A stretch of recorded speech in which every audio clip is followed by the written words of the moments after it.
Is I believe it's 6:30 on the dot. Yeah, you did. And we'll recognize any attendees who request to be noted. Oh, we have one. It's good to see you. I'm sorry, say that again. Thank John you. Towsley. Thank you. All right, anyone else? We're good, excellent. Reports and approvals are first on our agenda. I believe I saw for a claim for approval is just singular item this month. Any questions? I move to approve the claims for April. I'll second. Great, got a motion and a second. All in favor? Aye. Opposed? Okay, great. Carries. 4-0. And now we are ready. I do have the version for us to sign, so I'll pass that around. We're ready for Corey. Yeah, we did. He's not gonna be able to attend. No, He's not. unable to attend this function. So I'll pass this around for signatures, and Corey, you're up. I got to move this director's report to the bottom of the agenda. Thank you, commissioners, for allowing me to give just a little bit of a summary of what we've been working on. Tonight's primary purpose for the director's report is going to be a 5-year TIF projection. This is not something for you to act on. It is continuing our information sharing efforts that we've been doing over the last couple months. Prior to Crow giving a report on their 5-year TIF projection, I wanted to give you a couple project updates. One of them is GRP. Last month, we had approved moving forward with closing pending Plan Commission approval and their loan being approved. They filed this week for Plan Commission approval, and Plan Commission will hear their project next week. So they are working towards closing, and we should hopefully be imminent in setting a date. A date has not been set as of yet. The other projects that I want to mention aren't anything real right now, but as you remember last month, I requested to be able to send out a request for information. When the public institutions often have a path to get projects landed and moving forward, and the earliest mechanism that some institutions use is this request for information. It is an effort to gather all ideas out there from designers, developers, contractors, residents, business owners, the chamber, elected officials. Everyone can submit, and we have a deadline. We have a criteria of what we're looking for, and then everybody submits their idea. The next step is a request for qualifications, which is where if you were going to go that path, it's where a firm submits their qualifications to actually construct it. So if we were looking to sell a piece of property, qualifications might be, what is your capacity to finance this project? What is your architectural team? Things like that. If we were going to do a design build project, it might also say, who is your architect and how much does it going to cost to construct it and whatnot. Then the next phase, which is kind of the final phase option that institutions can use, which is a request for proposal. And that's where we start to talk money and deals and negotiation of making things work. So we are really early on in this process of just seeking ideas for 2 areas. One is lot 2 right out here on Town Hall. The RDC owns this property. It is part of a TIF district already. It is also zoned part of the PUD that the town hall campus is on. And so we're collecting ideas from interested parties for that parcel. And then the other parcels are in the on the south side of the village. They're the 4 parcels that contain the parking lot, the old PNC property on First and Sycamore, the northeast corner of that. And just collecting ideas. I did send it to the Village Residents Association. I would imagine that it got distributed around their group. And I do expect some ideas to come from both of those requests for information. And I do expect something to come together so that we can put together a project on either one of these. The 4 parcels are owned by the town of Zionsville, not the RDC. So there will be a greater discussion of all of those ideas across the board on what to do with those parking lots. Of course, in the RFI, it says anything that we do with those parking lots has to continue to maintain the existing parking demand. So we understand that that's very important to the village businesses. So onto the money side of what we do. The RFI, RFQ, and RFP, it all takes time to kind of go through those kind of sequences. We don't have to go through any of those, but we can choose to do that. But also what takes time is setting our budget and working a budget to understand what capital investments we can make in the TIF areas over the future. Because as we gather ideas, we need to understand that 2 years from now, when design is done and we're ready to start construction, what type of TIF revenue are we going to have so that we can reinvest it into that same area and offset the initial investment that was made. So I've asked Crow to produce a 5-year TIF report. This is in your council or in your commissioner packet. And Becca with Crow is going to walk through the report. And then I believe Tim Berry is also going to give us some bonding 101, because the TIF information, the revenue that we get, this is our only stream of revenue right now, aside from land sale. So this revenue can be used for lots of different things. So we're going to cover all of those bases today.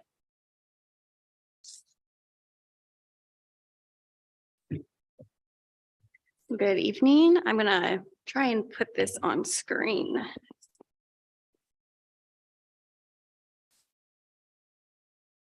See if it works.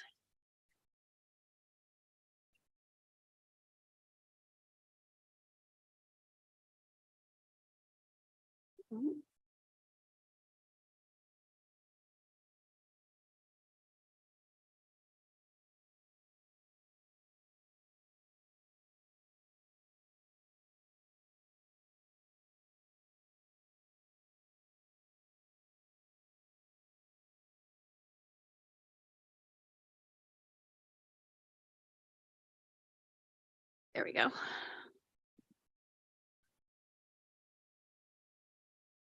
All right. Good evening, commissioners. Becca Zakowski with Crow. And as Corey mentioned, we were asked to put together a 5-year TIF outlook report. So we are going to go over that tonight. I do have the report on screen and we'll just walk through it kind of briefly. And then as we get to the exhibits, we can go into a little bit more detail into the numbers pieces. And then Tim will come up and talk about some of the bonding options. So I'm going to go through the table of contents and cover the purpose of the report. So really it was prepared to provide an overview of the existing allocation areas that the RDC has, as well as calculate debt service coverage on existing obligations, and really find that ending fund balance available for future commitments each year, starting pay 23 through pay 27. This next section just gives a general description of the Redevelopment Commission and its duties. The Redevelopment Commission, you all oversee the redevelopment district, which was established for the purpose of levying and collecting special benefits taxes for purposes of redevelopment and economic development. The duties are there in the center, but generally redevelopment and economic activities. And then you may also commonly see the redevelopment authority mentioned when related to debt financing for the Redevelopment Commission. And we'll kind of get into that a little bit later, but that's just an instrumentality for funding public improvements.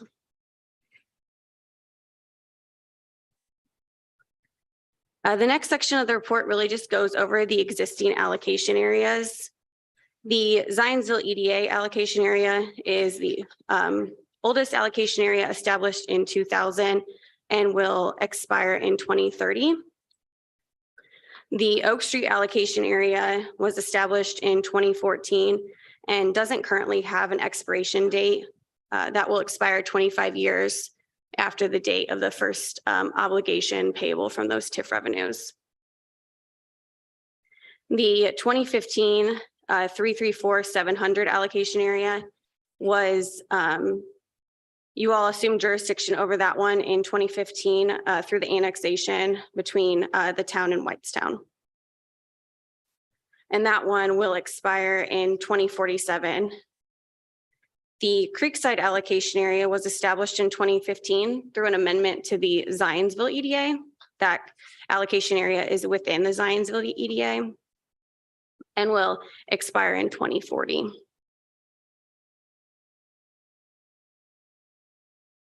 The Metro FiberNet allocation area was established for the 2017 Metro FiberNet developer purchase bonds.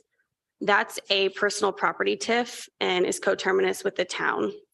That will expire in 2042. And the 146th Street TIF allocation area, that was established in 2017 and will expire in 2046. The Holiday Farms allocation area was established in 2019 and doesn't currently have any obligations secured by those TIF revenues, so no expiration date. And the phase one, the Pittman Farm phase 1 and phase 2 allocation areas were just most recently established in 2022. The phase 1 allocation area does have an expiration date due to the issuance of the 2023 bonds that will expire in 2048. And the phase 2 does not currently have an expiration date. This next section of the report goes over outstanding obligations payable by TIF revenues. The 2010 sewage works bonds were issued through the state's SRF program. Those are paid by TIF revenues from the Zionsville EDA allocation area. The 2012 lease rental bonds are also paid by the Zionsville EDA allocation area. And those funded Bennett Parkway improvements. And those mature in 2025. You've only got 2 years left on those. There's about $710,000 of principal left on that. The 2016 lease rental bonds were issued to fund infrastructure and land improvements and are repaid by Creekside TIF revenues and Zionsville EDA TIF revenues. Those mature in 2031. The first mortgage note of 2016 funded the town hall building, and the Oak Street TIF pays a portion of that payment.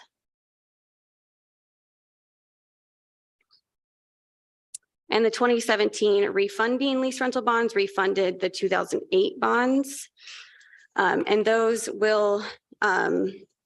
are also paid by the Zionsville EDA TIF and will mature in 2028.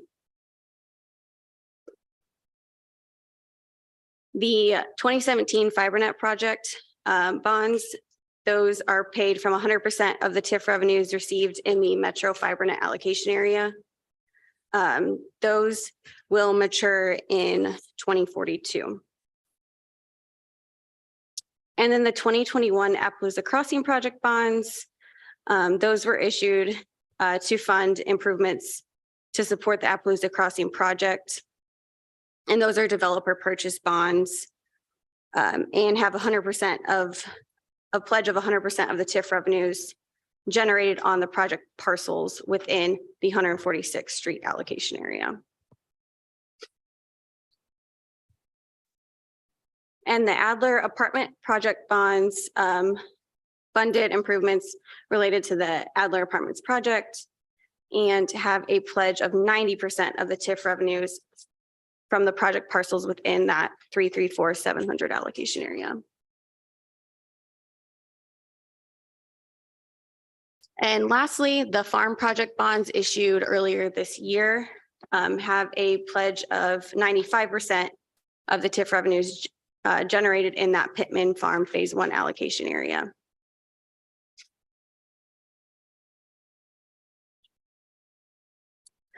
This next section of the report goes over bonding capacity and available avenues for the redevelopment district to issue or fund money for property acquisition or redevelopment. As we just went over the existing obligations, the RDC has the option to bond, but they are limited on the aggregate amount of bonds that the commission may issue if they are secured by a special benefits tax. And that limit is equal to 2% of 1/3 of the assessed value of the taxable property in the district. The redevelopment district is coterminous with the town. There are currently no bonds outstanding that are subject to that limitation. And that's because you either have lease rental bonds, which are outside of that limitation and don't count against that limit, or they're payable by TIF revenues and don't have that special benefits tax pledge. So the remaining issuance margin is that full $26.4 million.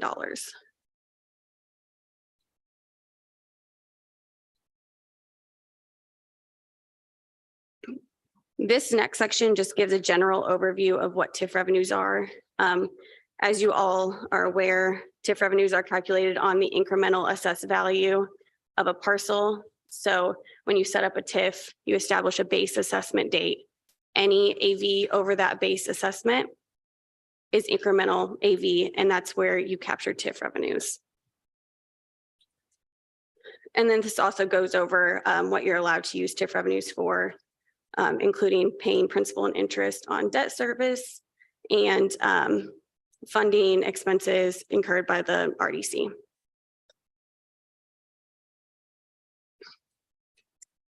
Again, just some background information on how TIF revenues are calculated each year and distributed to the town.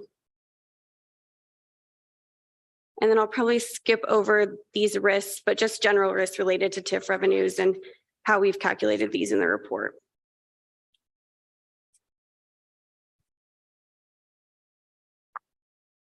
Now to the numbers. So Appendix A is really just a summary of the estimated existing TIF revenues. So it looks at all of your allocation areas and estimates the TIF revenues to be received this year. So you'll see you have your 7 allocation areas. The Pittman Farm allocation areas are not here because they were just recently established and you won't receive anything for pay 23 on those areas. You can see you have your net assessed value at the top, take out your base and you get your incremental AV.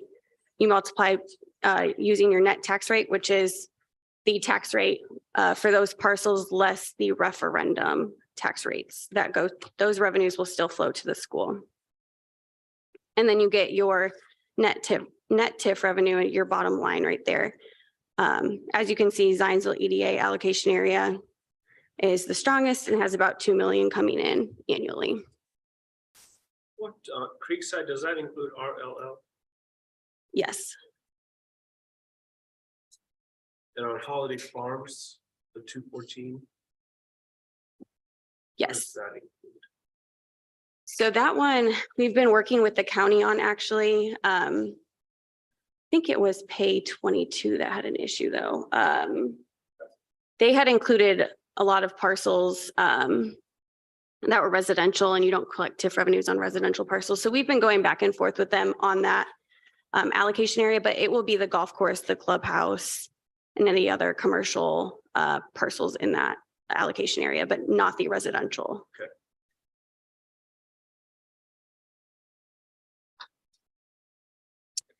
I'm going to skip through Appendix B. Those are just the amortization schedules associated with each of the debt obligations that we went over. So you can see your repayment schedule for each of those in Appendix B.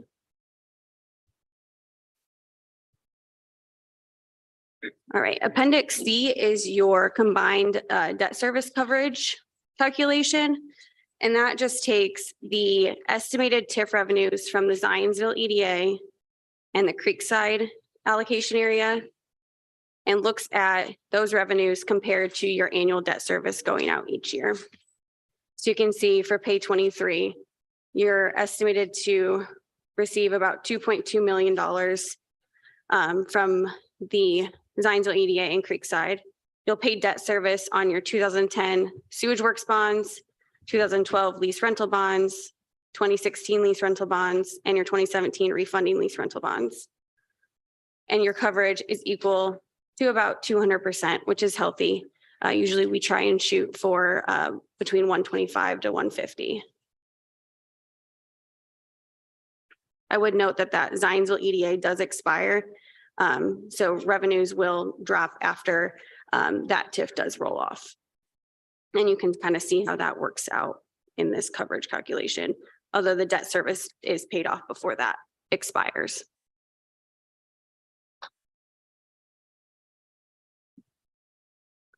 And then Appendix D, your estimated 5-year outlook. This is kind of where we bring in everything related to TIF revenues and debt service payments. So I think we can probably walk through this in detail, and I can start with 2023, and it's pretty much replicated through 2027 with little adjustments for the developer bonds, as we know that those projects will roll on later in later years. So if we start with 2023, and each of these, sorry, the leftmost column, that number ties to an assumption on the following page. So that assumption sheet will also provide additional detail on how we calculated each of these numbers as well. But focusing on 2023, we brought in your estimated beginning cash balance, and this is on a combined basis. So looking at all of your TIF areas. And we started with that beginning balance. We added in any existing TIF revenues, so pay 23. So that's your existing property. Added those in and then subtracted out your debt service payments in that next section. And I wanted to point out just a few things in this debt service section.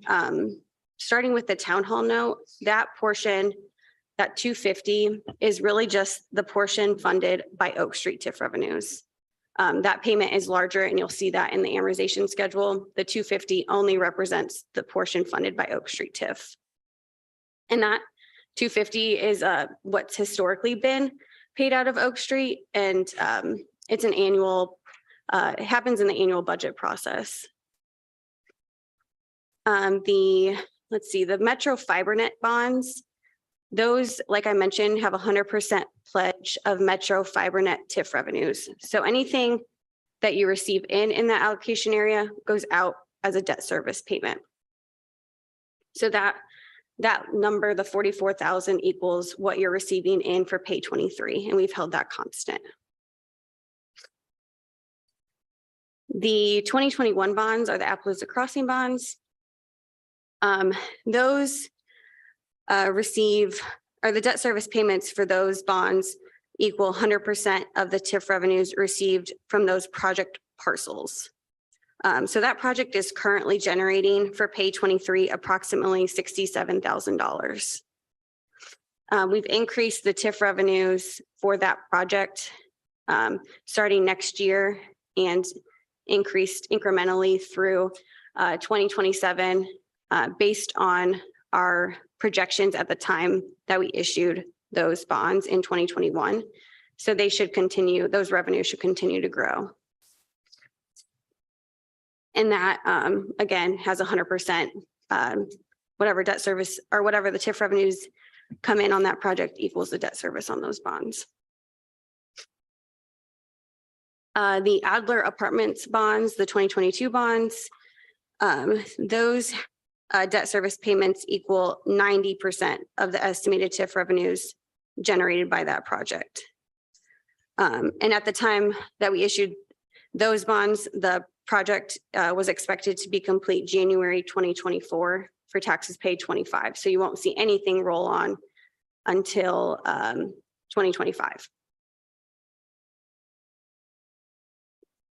The 2023 bonds, those debt service payments equal 95% of the estimated TIF revenues generated by that project.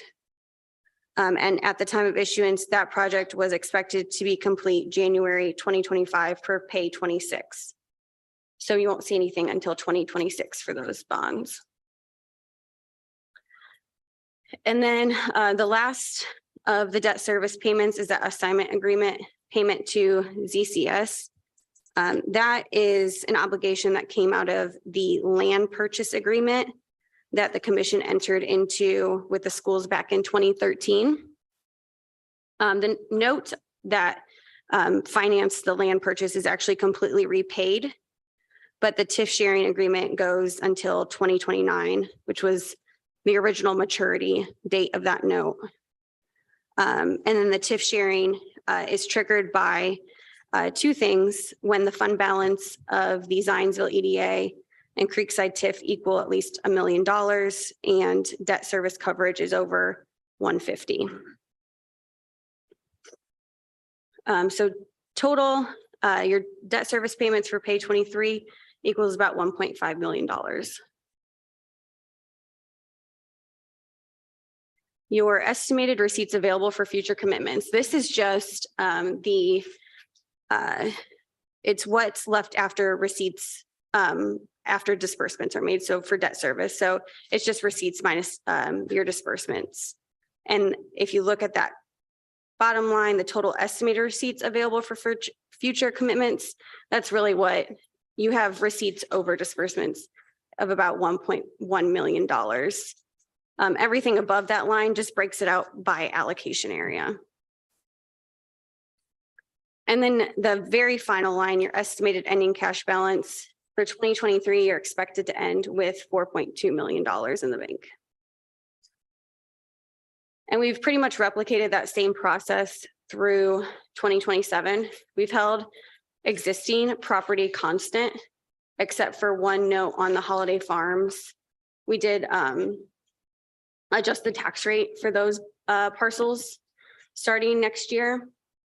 And then really just the debt service payments are pulled from the amortization schedules or equal the TIF revenues coming in for the developer bonds.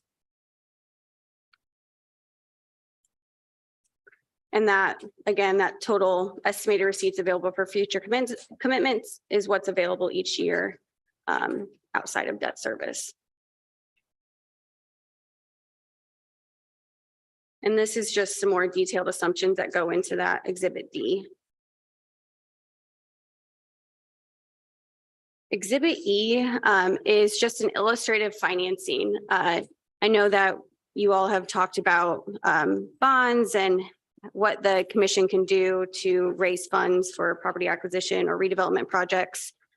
So we wanted to add in a illustrative financing scenario. Back you up for just a second. Yep. So for, let's say, Holiday Farms, moving forward, did you include like the childcare facility that's going in, or for Adler, did you include the IP? We did not. We did not add. What is It's just permitted existing. land right now? Yes, correct. That's it. And I think we could work to build out some additional assumptions as far as additional revenues or things that may be developed in the future and add that in. But it's really, yeah, just based on what's existing today. So just a few assumptions on the financing scenario. We did assume for purposes of this illustrative model that the Zionsville Redevelopment Authority issues bonds via the open market so that they do not count against the RDC's debt limit. And then just for funding assumptions, we assumed a $30 million project fund. That's what we were kind of targeting. We did assume that they'd be payable by a special benefits tax. We assumed a 20-year amortization, a 3-year capitalized interest period, and rates are obviously estimated and subject to change, as well as cost of issuance. This is what an illustrative sources and uses would look like. So you have your principal amount of bonds, premium pricing on these, and then the project fund deposit of $30 million, that 3-year capitalized interest deposit, an underwriter's discount, estimated cost of issuance, and then just a rounding amount. And then this last page is what a illustrative amortization schedule would look like for a $30 million project fund deposit. You're looking at about $2.8 million annually. I think from there, I will hand to Tim to go over some bonding. Yeah. Yep. I think maybe. There it is. Tim Berry with Pro. Just wanted to talk a little bit about when issuing debt, what the Redevelopment Commission would have as opportunities. Traditionally, you oftentimes think of issuing either developer-backed bonds, utilizing revenues or developer purchase bonds, utilizing revenues that would be generated from the TIF allocation area through as a result of the improvements that would be made through a project. But in addition, the Redevelopment Commission has other opportunities available. As Becca said, the example in the overview that we provided was for a lease-back financing that would allow for a property tax rate to be established to cover debt service payments. Additionally, you as the separate commission are afforded the same opportunities as the town, as the parks in issuing general obligation debt.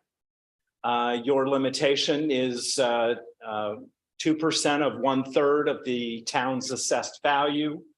Right now, you would be able to issue GO debt of a little over $26 million based on, there is no GO debt outstanding with the commission. So that is the town's full GO capacity. That does not interfere with the park's GO capacity or the town's GO capacity. That is separate GO capacity issued by the commission. In all these cases, all debt that is approved by the commission also needs the approval of the town council in order to move forward.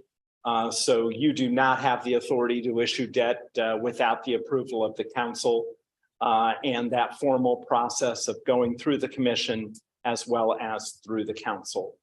But those are the traditional opportunities that you would have to obtain sources of revenue to repay bonds through the commission.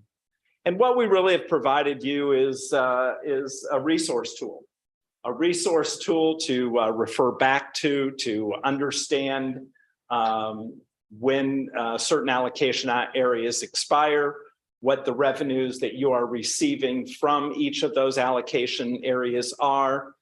And as Becca said, as we continue to move forward with expected developments coming into certain allocation areas, we certainly can make estimates for what those revenues might be and when those revenues might be coming on in future years. And with that, Becca and myself would take any questions that you might have. I have a question for probably Becca regarding You the, want the expert, right, David? so You are am so smart. Becca, am I looking at it correctly? So I'm looking at Exhibit D1, the outlook. And line 10 is the ZCS, which is approximately 50% of Creekside's revenues until 2029, although any debt attached to that has matured. Correct. And so that allocation area, Creekside, itself expires in 2040. Is that correct?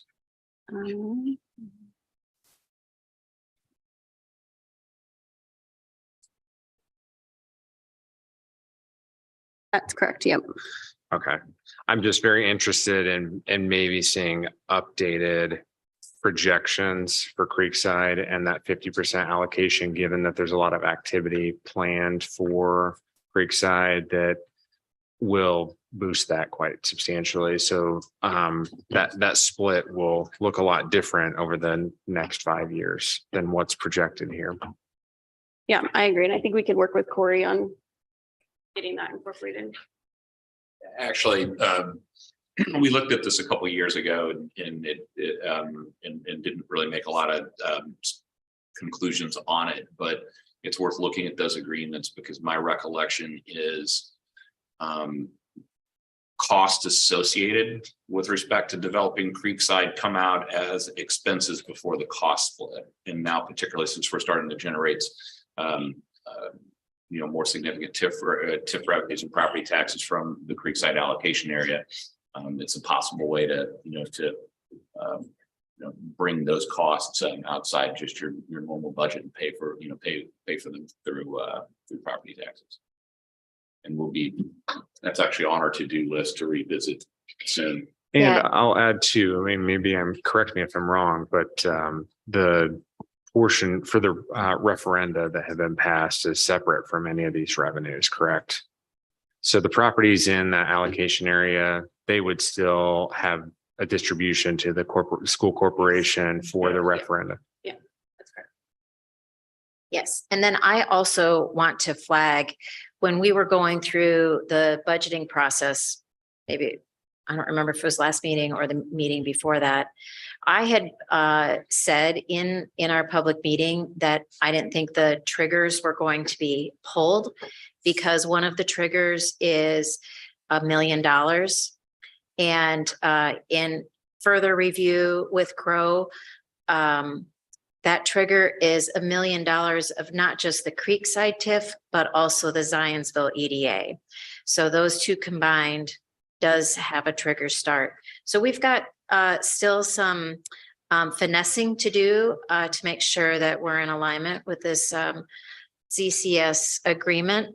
And I'm working with the school corporation to get a meeting set to make sure that we get everything correlated correctly. Are we anticipating that will trigger for pay 23, pay 24 this year? Actually, we It's in the actually budget. think it may have triggered in 21. Oh, okay. So there- that's one thing that we've got to work through is, do we have back payments? Right. Also, the information that's up on the screen previously was a net, it was gross, not net costs. So we have costs that are deducted from that as well.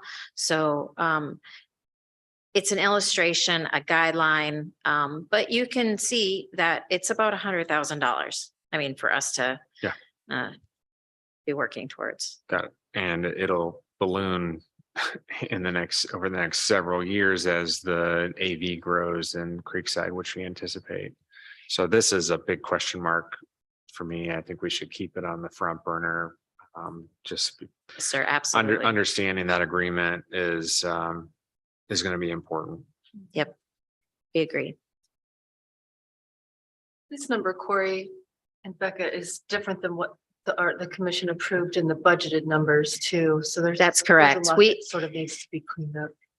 I actually have that on my notes to follow up after this presentation. So since we're there, you know, we've learned new information about budgeting and what TIF revenue is coming in. There are also some TIFs that were approved at the end of the year last year that can be rolled into this year's budget. So as we continue to finesse our understanding of the information, I will probably ask you to update the budget based on the new information. One piece of outstanding information is a reconciled start of year balance. The town is going through two different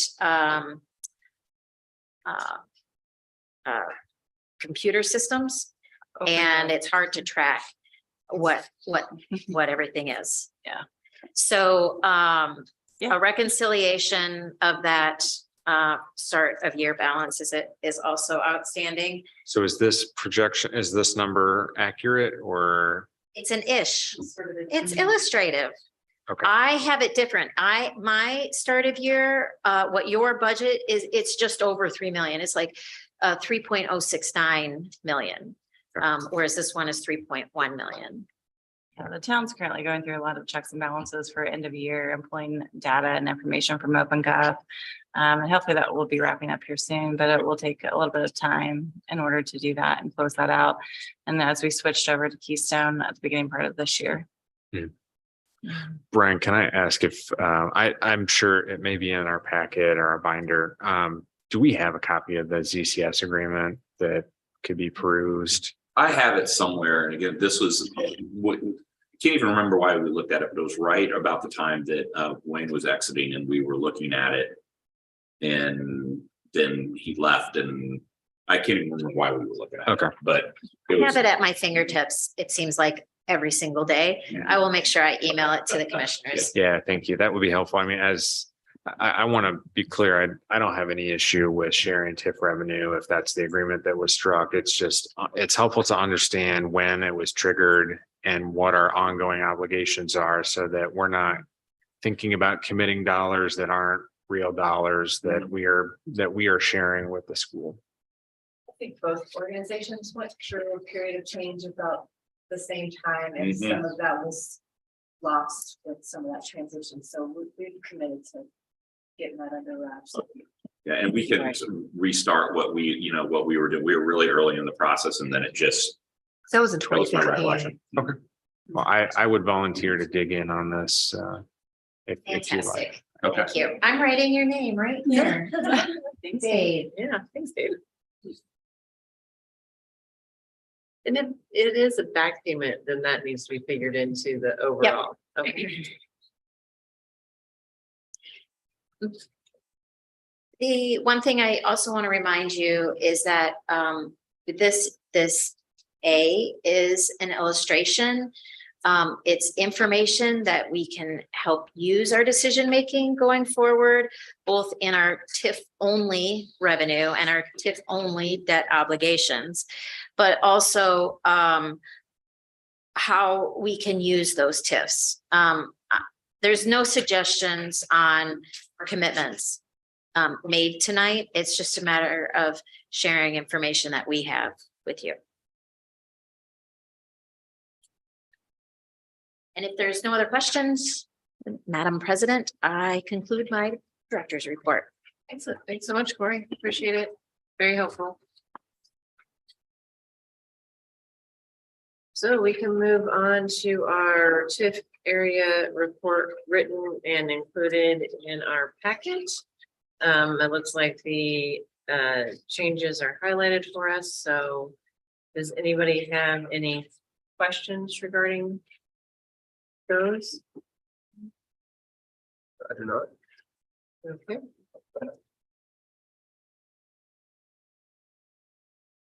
We can then move on to old business. The engagement letter from Pro or the contract. Can I sorry, this, We are still working with our internal legal to conform with the town's requested terms and conditions.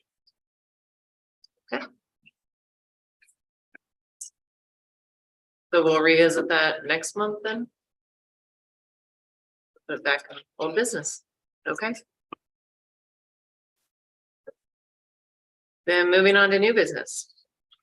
We have approval and adoption of the minutes from last month, our special meeting on March 21st. Those minutes are also included in the packet. I would move approval of the minutes for the special meeting on March 21st. I'll second. Great, we have a motion, a second, all in favor? Aye. Opposed? Okay, motion carries 4-0. And then lastly, under our news business, it looks like we are set to appoint the CDC Board of Directors that the RDC appoints to the CDC. Yes. So this is a matter of just tidying up things. At the beginning of year, traditionally, all bodies make appointments to the representative boards that they have approval to appoint. The RDC has the capability to appoint 3 members to the Community Development Corporation. And we've had a couple different presentations from them over the last couple months. Kara Weber is currently their president, and Erica Carpenter also sits on their board, as does secretary. And Amanda also is on the board, although she's not our RDC appointment. Through a path of us really becoming our independent commission, those 2 appointments were made outside of the RDC. So I would like for us to formalize with a vote those 2 ZCDC members. They are 1-year terms. And given that we have 2 officers, I think that it would be prudent that we approve those. Now, that leaves 1 additional seat. And I would like your guidance on how to fill that seat, whether you want to establish a subcommittee to go and find someone, whether you want me to bring candidates for you to consider. I'm open to all of your suggestions. You can also leave the seat open if you want to leave the seat open. So I will note, as you have learned, that the ZCDC is going through the process of becoming their own independent 501c3. So now it would be the right time to have an additional appointee because they're in this transition time as we're going forward. So we want to separate those 2 items and move each one forward? Sure. So do I have a motion to appoint the Kara Weber and Erica Carpenter to the Zionsville CDC? I'll make that motion. Great. Second. All in favor? Aye. Opposed? All right, motion carries 4-1. And then as far as the other appointee, I had a question. Do you have people who are interested? I do not have any candidates in mind. I know that the mayor and deputy mayor continue to receive information from interested people that want to serve in the community, but not on a necessarily a specific board. So I certainly will ask them for names of recommendations if you all would like me to do that. Yeah, they have a pool of people that come through that have filled out the form on Zionsville's website. And so that they do have a whole group of people ready to go for that. Yeah, that's how I got my seat. So yeah, I think that's a great method if we don't have anyone in mind. Would you like me to bring that whole pool to the commission for consideration, or do you want to designate two people to kind of vet that? Could you I can provide do us like an idea of how, like, once you find out, maybe you could provide us an idea of how many people there Sure. are, and then that makes sense as to whether a subcommittee is needed. Okay. Okay. I will do that. Awesome. Thank you. Mhm. Do you want to put that on as old business for the next meeting? Yeah, we could add that one, the last appointee as our Yeah, old that'd be business. great. Awesome. Thank you. Are there any other, I guess moving on, and no more new business, so moving on to other business? Nothing? All right, then I'd say we can adjourn this meeting at 7:20. And our next regular meeting, May 22nd at 6:30. Great, thank you.